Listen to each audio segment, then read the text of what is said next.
Hello, this is FPLFEM back with another video. For this video, we're going to go through a few different drafts for Gameweek 22 Wildcards. So before we start that, we're going to look at the Rob T Twitter. So Rob T is quite a good person to follow on Twitter. He does really good analytics and uses betting odds and different analytics to find out what are for best for goals and best for clean sheets. So in the wildcard, looking at this chart, for the best teams to target is Man City for goals, Chelsea as well, Arsenal, Liverpool, Newcastle and Aston Villa. And for the clean sheets, it's Arsenal, Chelsea, Liverpool, City, Aston Villa as well. Sunderland are not too bad as well. So here we're going to go through the wildcard. So for the first draft, this is for a 3-4-3 formation. So I've got Sanchez in goal. So Dubravka is your cheap goalkeeper. And then when we click on Sanchez, Chelsea have actually got some really good fixtures. So from defensively, they play Brentford, they play Crystal Palace, they play West Ham, they play Wolves, and they play Leeds next. So this is like quite a beautiful run of fixtures, and that is quite good from a defensive point of view, I'd say. You're not going to get many better fixtures than that. So in the defense, I've got Gabriel. So Gabriel is one of the best defenders in the game. And if we quickly look at his profile, so Arsenal's defense is already elite, but he's already got 112 points, and he is also great for scoring goals from set pieces. He also gets the occasional DEFCON, but because Arsenal's defense is one of the best in the league, it makes sense to get him. Next, I've got Chalobah. So Chalobah has been quite good. So if we quickly look at his profile, he's got 102 points and the same fixtures as Sanchez as well. He's not quite a differential, so I'm counting 15% and lower as a differential, but 17.9% is still really good. We've got Timber for the double Arsenal double up. So as you can see, Arsenal have got Forest, Man U, Leeds, Sunderland, Brentford. So with Arsenal's defence being really good, and Arsenal are rumoured to have a double in Game Week 26, that is really good. Now, Senesi is quite good. So even though Bournemouth haven't had clean sheets lately, he is really good for DEFCON. So if we quickly look at his fixtures, it's Brighton against Liverpool, Wolves, Aston Villa and Everton. So it's a mixed bag. He is a differential, and because this is a 3-4-3, you can decide when to play him or not, but your main three are going to be Timber, Gabriel, Chalobah, and Senesi can come in if you've got an injury. Gudmundsson is just your very cheap defender from Leeds. So in the midfield, I've got Rodgers. So with Aston Villa, we've got some great fixtures coming up from an attacking point of view. So if we quickly look at that, so Everton is quite good. Newcastle, Brentford, Bournemouth is quite good. Brighton is quite good. So with the Villa attack, Rodgers is behind everything, I would argue. So goals, assists, he takes the set pieces as well. Rice is quite good. So he's the best point scoring midfielder in the game, and he's only 7.2 million. So there has been a debate whether it should be Rice or Saka, but in my opinion it should be Rice. He's got the most points in the game from midfield, so he's currently on 122 points and he hasn't even scored that many goals or assists, so I'd say that's really good. So he's in the team. Next is Anderson. So he's a cheap midfielder from Forest, so he's good for DEFCON, and he does take some set pieces as well. So he's got 87 points, which is not too bad. I'll say he's your 5th choice midfielder.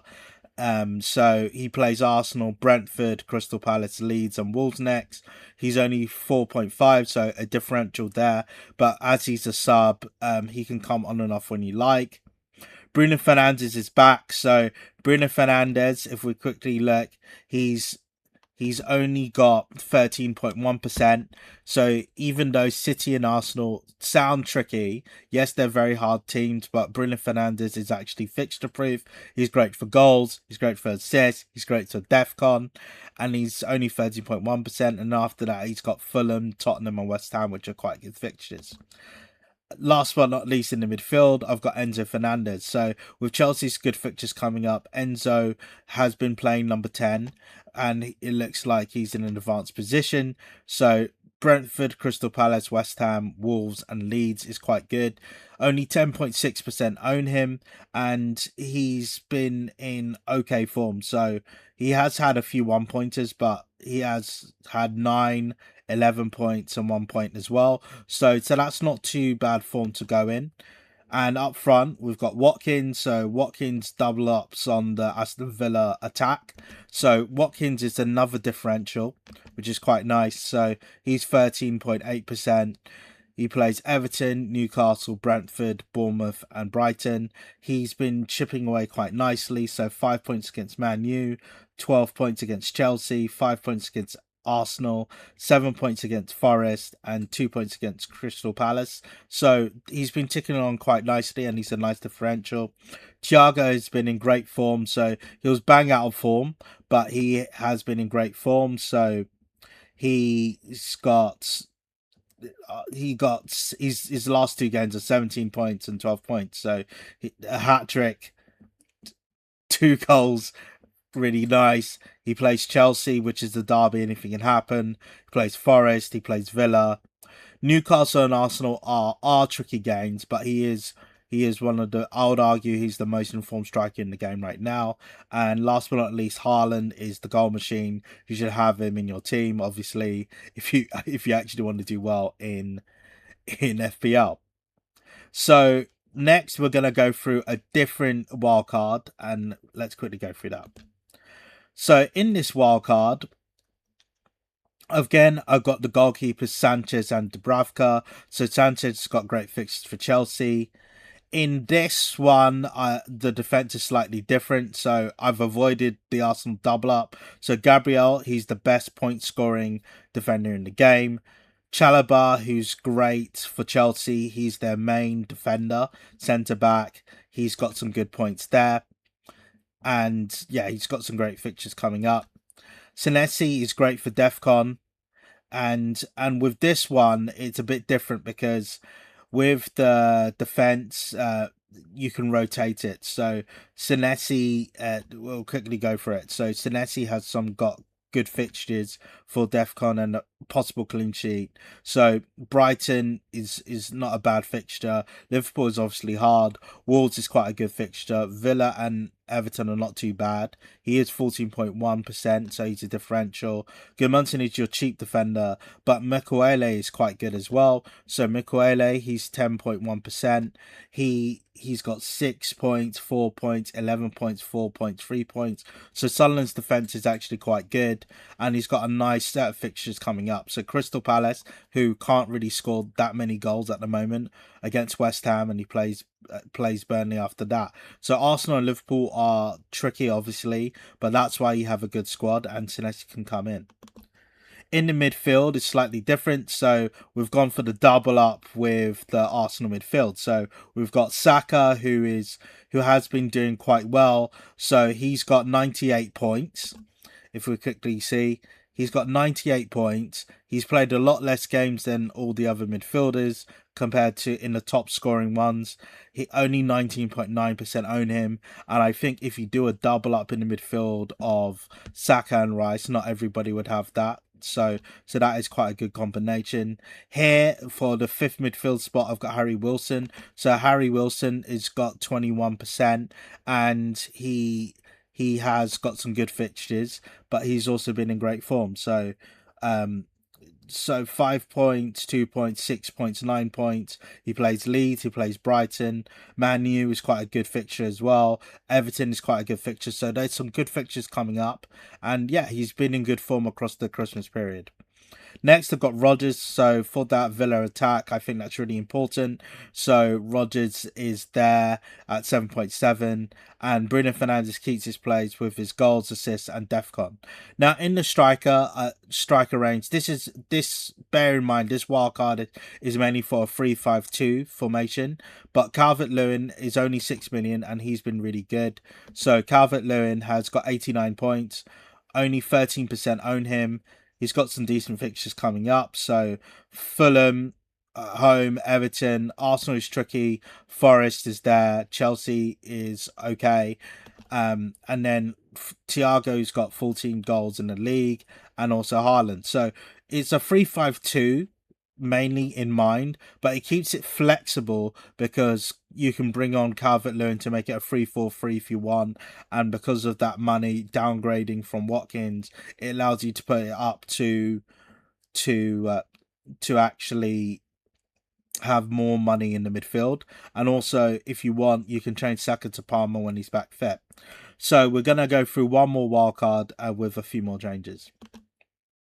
So in this wildcard, we've got Sanchez in goal for the Chelsea fixtures. Bravko is your cheap goalkeeper. We've gone back to the Arsenal double up in defence, so Gabriel and Timber. Sinetti is great for DEFCON, but this is quite different to all the other fixtures. So you've got Senesi, great for DEFCON. You've got Four, who's great in defence. Got Makwele, so that is quite a good back line. So you can go big at the back if you want. You can do a free man defense formation, and all these defenders are quite good for rotation. Obviously start the Arsenal defense, and then in the midfield, here's the big one. So you've got Enzo, who's a nice differential. He's only got 10.6%. Great fixtures coming up. Rice keeps his place as the high goal scoring midfielder in the game. Harry Wilson, who's been in great form. Here, I've squeezed in Palmer, so if Palmer is fit, this could be a great opportunity for you to jump on board. So Palmer currently only has 12.1%. So having both Enzo and Palmer, I see it as good if they're all fit, because Chelsea don't actually score that many goals from the striker position, and it's the midfielders who are going to actually do the damage with the goals and assists. So Palmer and Enzo are quite good if Palmer's fit. Rodgers keeps his place, and then up front I've got Groupie. I've dropped it down to Groupie, who is 4.6 million, so even less than Calvert-Lewin, even less than Watkins, and it does give you flexibility. So with Semenyo leaving, Groupie's actually going to get an increase in minutes, and in my humble opinion, that he's the best finisher at Bournemouth, so I'm expecting to get lots of minutes, whether he plays off the left or as striker. Thiago keeps his place because he's been in great form, and he's the second best striker in the game, and then last but not least, Haaland. So if you liked this video, don't forget to like, comment and subscribe. With the subscribe button, don't forget to click on the bell so you can get notifications and see my new videos. If you like this video, don't forget to like, comment and subscribe. This is FPLFEM, and I'm out.